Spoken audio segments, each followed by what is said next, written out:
So hey guys, welcome back to my channel. Hope सभी आप सभी ठीक होंगे कोरोना वायरस से। So let's start new exercise. So ये है 1.3 1.2 कराने मुझे बहुत आलस आ रहा है, ठीक है। उसमें इतने सारे फैक्टर्स वगैरह निकालने पड़ेंगे, ठीक है। तो सबसे पहले 1.3 कर लेते हैं। 1.3 का सबसे पहला क्वेश्चन है कि आपको वो √5 को इरेशनल प्रूफ करना है, तो कर देते हैं। सो हमें क्या प्रूफ करना है? Prove √5 is under √5 is irrational। बस ये प्रूफ करना है। कैसे करेंगे? इस वाले क्वेश्चन में हमें जो प्रूफ करना होता है ना, सबसे पहले हम उसका उल्टा मानते हैं। कैसे? हमें क्या करना है? लेट कर लेना है। लेट √5 इज रेशनल कर लिया। अब जब रेशनल करोगे मैं इसको लिख सकती हूँ किस फॉर्म में? P/Q की फॉर्म में लिख सकती हूँ, जहां पर वेयर P एंड Q क्या होंगे? बस ये लाइन ऐड करनी है। R को प्राइम में रट्टा लगा सकते हो आप। Where P and Q are coprime. Okay, अब को प्राइम हो गया। को प्राइम का मतलब होता है कि जो P एंड Q है, इनका अपने अलावा कोई भी फैक्टर नहीं है, ठीक है। अपने अलावा और 1 के अलावा कोई भी फैक्टर नहीं है। कोक प्राइम का मतलब ये होता है। अब स्टार्ट करते हैं। तो अब मैं क्या करूंगी? बेसिकली स्क्वायर करूंगी बोथ साइड। तो अगर मैं इसका स्क्वायर करूंगी, लिख सकते हो आप स्क्वायरिंग बोथ साइड कर देंगे। ओके, सो 5 स्क्वायर P/Q, तो P स्क्वायर Q स्क्वायर हो जाएगा, है ना। अब इसको करेंगे तो अंडर रूट से स्क्वायर कट जाएगा, बचेगा 5 = P square upon Q square. अब मैं Q स्क्वायर को इधर ले जाऊंगी तो क्या हो जाएगा? 5Q square = PQ square, P square. अब देखो, अगर P स्क्वायर का फैक्टर 5 है, उसके अलावा कोई ना कोई फैक्टर आ गया ना, 5 आ गया, तो P का भी 5 फैक्टर होगा। सो हम लिख देंगे सबसे पहले इसको इक्वेशन नंबर 1 मान लो, लिखो therefore 5 is the factor of P। देखो P स्क्वायर का तो P का भी होगा, सिंपल सी बात है। आगे चलते हैं। आगे क्या करना है? हमें लेट करना है। लेट करना है दैट P = 5m। ओके, इसे मान लो इक्वेशन नंबर 2। सिंपल सी बात है। अब आपको क्या करना है? इक्वेशन नंबर 2 को इक्वेशन नंबर मतलब कि इक्वेशन नंबर 1 को इक्वेशन नंबर 2 के अंदर पुट करना है। कैसे? लिख दो पुट इक्वेशन 2 इन इक्वेशन 1। कैसे? अब देखो, सबसे पहले ऐसे लिखो P = 5m, ठीक है। P = गड़बड़ी हो रही है, इसको कैंसिल करके लिख देते हैं ना दोबारा। इसके अंदर इस वाली इक्वेशन को पुट करना है, तो कैसे करेंगे? 5Q square = P square. अब क्या करना है? P की वैल्यू हमें पता है, इस P की वैल्यू इस वाले P में पुट करनी है। तो कैसे करेंगे?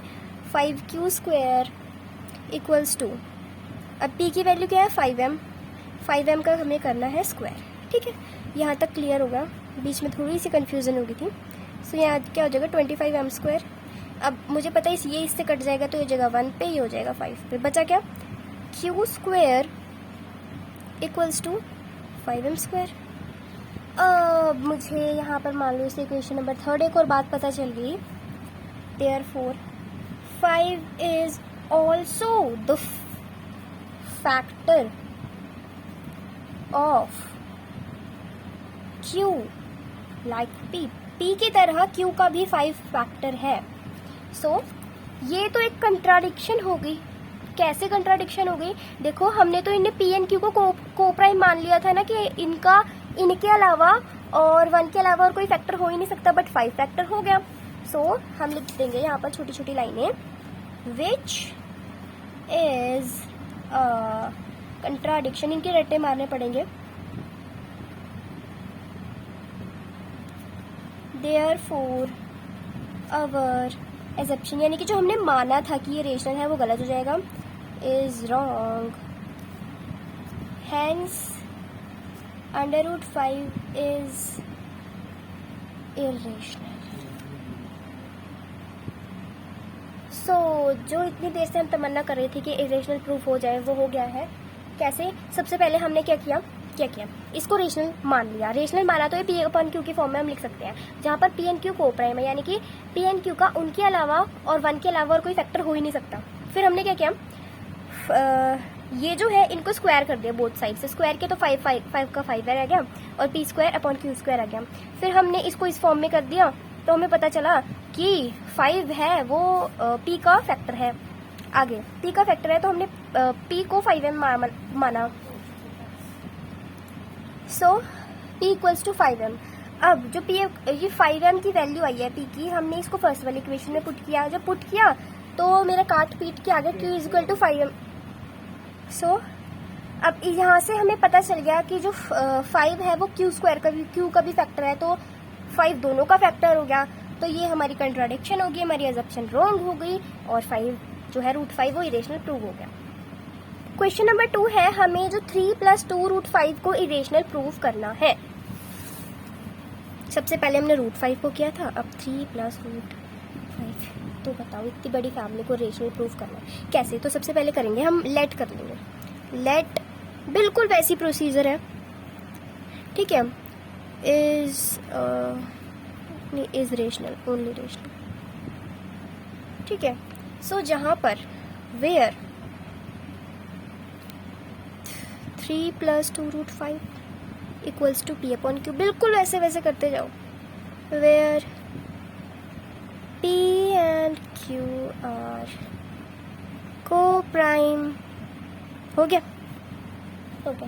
अब हमें ना वो नहीं करना, स्क्वायर नहीं करना। अब हम ये इसको इधर लेते जाएंगे, शिफ्ट करते जाएंगे। तो कैसे? 2 √5 =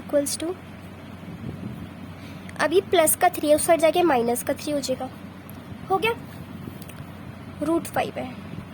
अब जब मैं 2 को इस साइड लेके जाऊंगी तो डिवाइड में हो जाएगा, है ना। अब मैं इसको ऐसे भी लिख सकती हूँ, अगर आप देखो तो 1/2 को मैं बाहर निकाल सकती हूँ और मैं इसको ऐसे लिख सकती हूँ P/Q - 3। अब ये तो इक्वेशन है और इक्वेशन दोनों साइड बैलेंस होनी चाहिए, बट मैं क्या देख रही हूँ, ये जो चीज़ है ये तो मेरी क्या हो गई, इरेशनल है ना। √5 ये इरेशनल है, वी ऑल नो दैट ये इरेशनल है। और अगर मैं इसकी बात करूँ P/Q, और P/Q की फॉर्म में जो भी चीज़ होती है वो रेशनल होती है, तो ये मुझे पता चल गया कि रेशनल है। सो क्या हो गया, इट इज़ अ कंट्राडिक्शन होगी यार, क्योंकि है ना। सिंपल हम वही स्टेटमेंट दोबारा लिख देंगे, it is a contradiction, therefore our assumption is wrong here, hence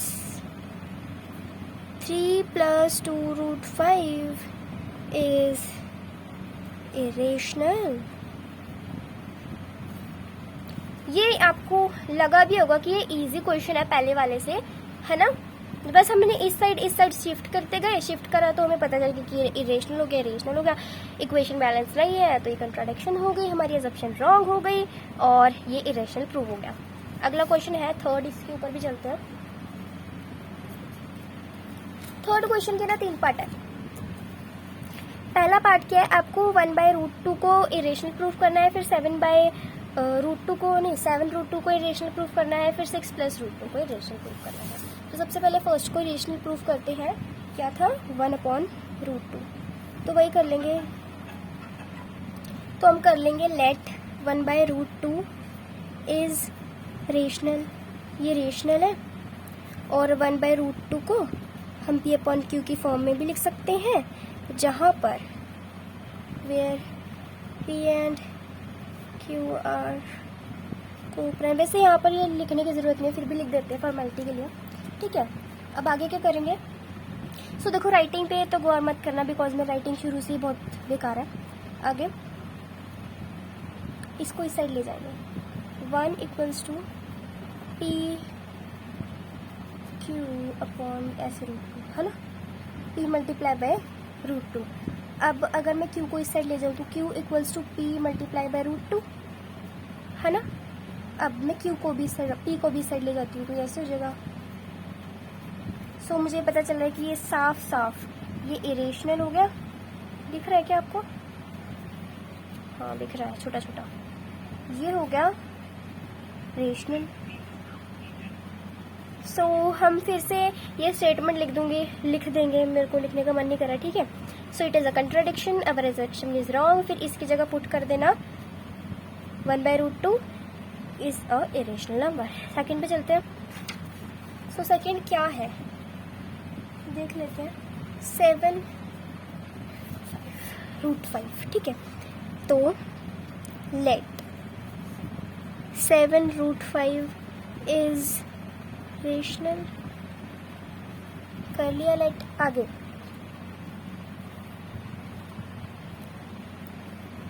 जहाँ पर 7√5, देखो मेरा बोलने की बिल्कुल भी हिम्मत नहीं हो रही क्योंकि वही चीज़ बार बार बोल बोल के ना दिमाग खराब हो जाता है। p अपॉन क्यू के इक्वल होगा।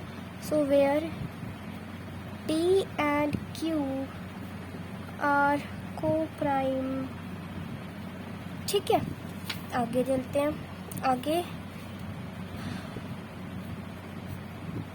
7q, q को इस साइड लेके जाओगे डिवाइड में हो जाएगा, तो हमने इसको इसके साथ पहले मल्टीप्लाई कर दिया। ये क्या है? इरेशनल है। ये क्या है? ये रेशनल है। सो हम लिख देंगे विच is a contradiction, our assumption is wrong, ठीक है। hence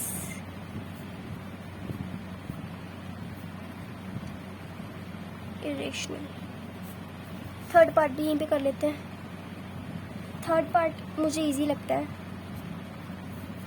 इजी क्या, सेकंड और थर्ड पार्ट दोनों सेम ही है। लेट 6 + 2√5 नहीं 6 + √2 इज रेशनल कर लिया हमने। Let where 6 + √2 equals to p upon q, जहाँ पर p and q are coprime, ठीक है। आगे क्या है? आगे है, आगे ये रहे क्या क्या मतलब √2 equals to p upon q -6। It is rational, it is irrational. ये लिख देना which is a contradiction, our assumption is wrong, hence 6 + √2 is irrational, ठीक है। सो यहीं पर आपकी एक्सरसाइज का होता है D and. Thanks for watching my video.